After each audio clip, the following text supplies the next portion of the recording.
কাস্টমারকে তেল দিতে গিয়ে দেখি তেলের বালতি খালি হয়ে গেছে, তার উপরে আবার তেলের টিন কাটাই হয়নি।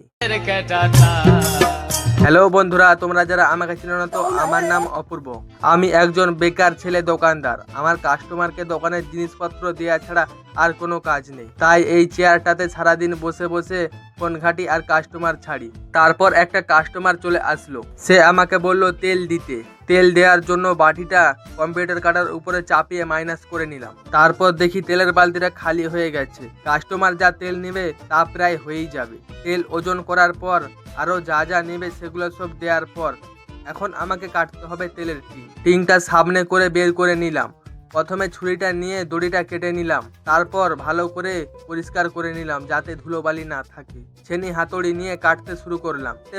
কাটতে বলতে তেলের টিনটা কাটবো না, টিনের উপরে দু সাইডে ফুটো করব। কেটে নেওয়ার পর বালতিটা ভর্তি করে নিলাম। তারপর দেখি আমার বন্ধু বসে বসে ফ্রি ফায়ার খেলছে। তোমাদের ভিডিওটা ভালো লাগলে চ্যানেলটিকে সাবস্ক্রাইব করে দিও।